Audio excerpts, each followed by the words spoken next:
Hello, moi c'est Shirley, j'habite en solo dans mon camion.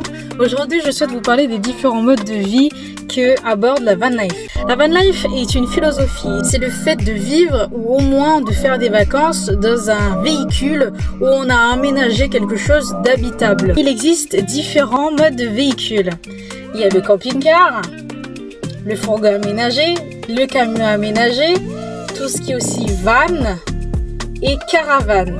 Voici 3 véhicules pour se rendre compte de l'échelle de grandeur. Donc ces 5 thématiques-là sont des thématiques qui abordent la van life en globalité. Mais dans les modes de vie qu'on peut aborder, il en existe 3. Il y a, même je dirais 4, vous allez voir. Il y a ceux qui font des road trips en permanence autour du monde, dans leur région, dans le pays où ils souhaitent. Il y a ceux qui voyagent en permanence et ça c'est un mode de vie qui est incroyable. C'est ce que je souhaite accéder et qui est riche dans la vie de tous les jours.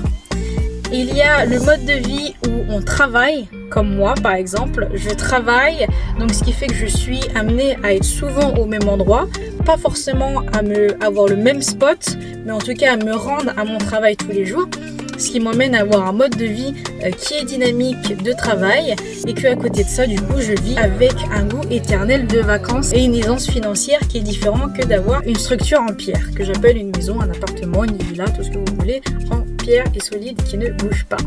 Pour ceux qui ont un mode de vie qui, eux, travaillent, il existe plusieurs façons d'aborder le travail dans le mode de vie de la van life.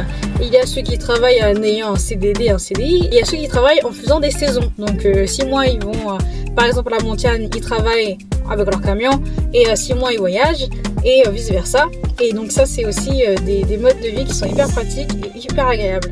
Il y a aussi la personne qui adore la van life, mais du coup va rester au même endroit malgré que la personne ne travaille pas spécialement à des endroits qui nécessitent de bouger. Après, il y a des modes de travail comme le télétravail ou d'autres business qui permettent de pouvoir travailler d'où on est et d'avoir seulement de la connexion pour pouvoir continuer nos business. Ces genres de personnes qui restent toujours au même endroit, ils apprécient et puis ils sont bien.